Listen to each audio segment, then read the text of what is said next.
सर्दियों के पहले हमने कूलर पंखे को चालू रखा था, लेकिन सर्दियों के बाद जब हमने इसे चालू किया तो ये ख़राब हो चुके हैं। ऐसा क्यों होता है, हम देंगे पूरी जानकारी आपको इस वीडियो में। तो हेलो नमस्कार दोस्तों, मैं अंशुल कुर्मी आप सबका हमारे टेक्निकल कुर्मी जी चैनल में स्वागत करता हूं।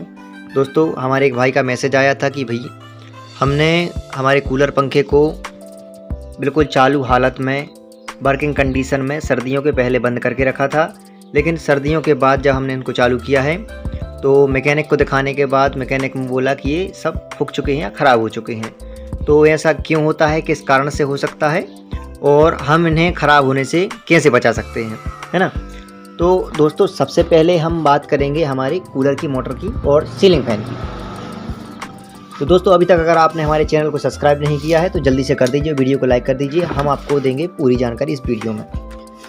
तो सबसे पहले आप समझिए सीलिंग फैन। दोस्तों, क्या होता है कि जब हम सर्दियों के दिनों में इनको बंद कर देते हैं, यानी कि मैंने स्टेटर को निकाल के रखा है सीलिंग फैन का, ये हमारे सीलिंग फैन का स्टेटर है और ये इसका कटर है, ये उसमें बेरिंग लगे हुए हैं, ये उसका स्टेटर है जो यहाँ फंसता है। तो दोस्तों, क्या होता है कि सर्दियों के पहले हम स्टेटर को, मतलब हमारे जो प्लग है, प्लग को हम निकाल देते हैं, लाइट को हम निकाल देते हैं और प्लग भी अलग कर देते हैं। लेकिन सर्दियों के बाद जब हम प्लग को भी लगाते हैं तो हमारे पंखे कूलर फूक जाते हैं, चलते नहीं हैं। कई बार रुक जाते हैं, टुन्नाने की कंडीशन बनती है, वाइब्रेशन करने लगते हैं। तो ये क्यों होता है, किस कारण से होता है, तो इसी सभी सवालों के जवाब लेकर आ गया हूँ मैं इस वीडियो में। तो दोस्तों, सबसे पहले मैं आपको समझा देता हूँ कि ये जो वायर होता है, अब सब में एलुमिनियम का आने लगा है और किसी पंखों में या किसी उसमें कॉपर का भी आता है किन्हीं मशीनों में। तो दोस्तों, क्या होता है कि ये जो वायर होता है, ये समय के साथ इसमें सीण आ जाती है, नमी आ जाती है। जैसे हमारी टीवी वगैरह में नमी आ जाती है, तो उसी प्रकार समय के साथ इसमें नमी आ जाती है। नमी आने के बाद दोस्तों क्या होता है कि ये जो वायर होते हैं, इनके बीच सीण आ जाती है या नमी आ जाती है। और जब हम इन्हें सीधा सीण में या ठंड के कुछ दिनों बाद हम इसे एकदम से चालू करते हैं, तो चालू करने के बाद इनमें एक छोटा सा विस्फोट हो जाता है, जो कि कई बार हमें अच्छी तरह से दिखाई नहीं देता। लेकिन हम मीटर से चेक करते हैं या सीरीज लगाते हैं, इसमें करंट लगाते हैं, तो इसमें थोड़ी स्पार्किंग होती हुई दिखाई देती है कहीं ना कहीं पे। इस पर एक जगह स्पार्किंग हो चुकी है, ये देखिए अच्छा खासा वायर दिख रहा है, कोई जला नहीं है, लेकिन फिर भी ये फॉल्ट हो चुका है।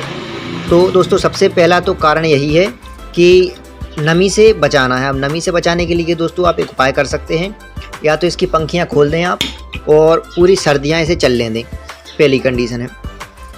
दूसरी कंडीशन आप ये भी कर सकते हैं कि जब आप सर्दी से पहले, यानी कि सर्दी के बाद जब आप फैन को चालू करते हैं, तो सबसे पहले इसकी सर्विस करवाएं। इसे जाएं, आप किसी मैकेनिक के पास जाएं और इसमें इंसुलेशन करवाएं। देखिए दोस्तों, ये होता है इंसुलेशन। इंसुलेशन से क्या होता है कि ये वाटरप्रूफ भी हो जाता है और इसमें सीड भी नहीं लगती है। तो इसे आप इंसुलेशन करवाएंगे और जब एक दिन सुखाएंगे तो ये इसकी जो जितनी भी नमी होती है, सभी प्रकार की इसकी नमी निकल जाती है। नमी निकलने के कारण फिर क्या होता है कि इसमें नमी रहती नहीं है। आप करंट लगाते हैं तो कोई भी किसी प्रकार की स्पार्क नहीं होती और अच्छी तरह से वर्क करने लगता है।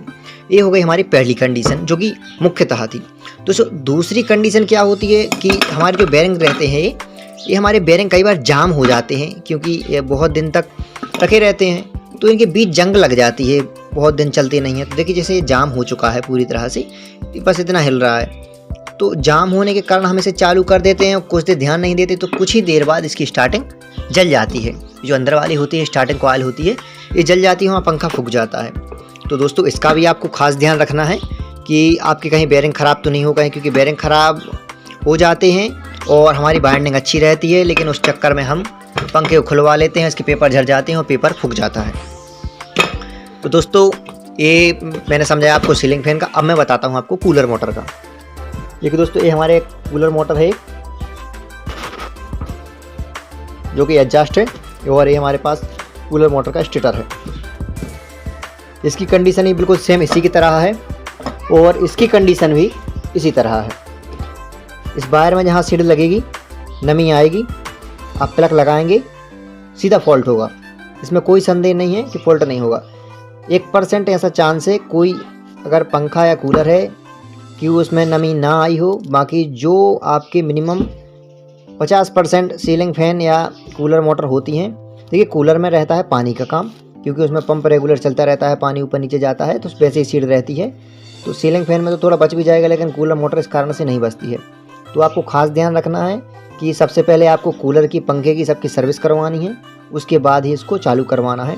और इसका एक और ध्यान रखना है कि जो कूलर मोटर में बुश होते हैं और समय के साथ बुश चिपकने लगते हैं। तो जब भी आप सर्विसिंग करवाएं जब इसकी, तो सबसे पहले आप इसके बुश शाफ्ट दोनों चेंज करवा दें, कंडेंसर कैपेसिटर को भी अच्छी तरह से चेक करवाएं, उसके बाद इसे चालू करवाएं। और आप फिर अब पूरे सीजन आराम से, आपका गर्मियों का सीज़न पूरा निकल जाएगा, आपको कोई भी टेंशन नहीं लेनी पड़ेगी।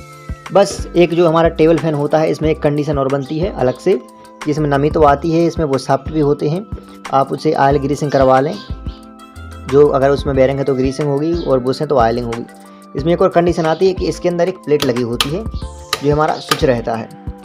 तो कई बार ऐसा होता है कि हमारा जो इसकी मोटर है वो बच जाती है, वो फूकती नहीं है। लेकिन कई बार ऐसा भी हो जाता है दोस्तों कि इसके अंदर जो प्लेट लगी होती है ऑन ऑफ की, इसके अंदर नमी आ जाती है। तो आप इसे पहले बाईपास करवा कर देखें कि ये सही है कि नहीं, क्या उसका ध्यान रखें।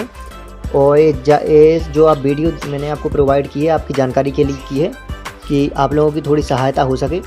और दोस्तों, अगर वीडियो अच्छी लगी है तो वीडियो को लाइक करें, चैनल को सब्सक्राइब करें। आपका अगर और कोई क्वेश्चन है इलेक्ट्रिक से रिलेटिव, या आप मैकेनिकल से कोई रिलेटिव है और आप उसमें अटक गए हैं, तो आप हमें व्हाट्सएप मैसेज भी कर सकते हैं। डिस्क्रिप्शन में हमारा नंबर दिया गया है, और हमें कमेंट में बता सकते हैं। हम विस्तार पूर्वक आपको पूरी जो वीडियो है वो प्रोवाइड करेंगे। ठीक है दोस्तों, मिलते हैं अगले वीडियो में। तब तक के लिए नमस्कार, जय हिंद।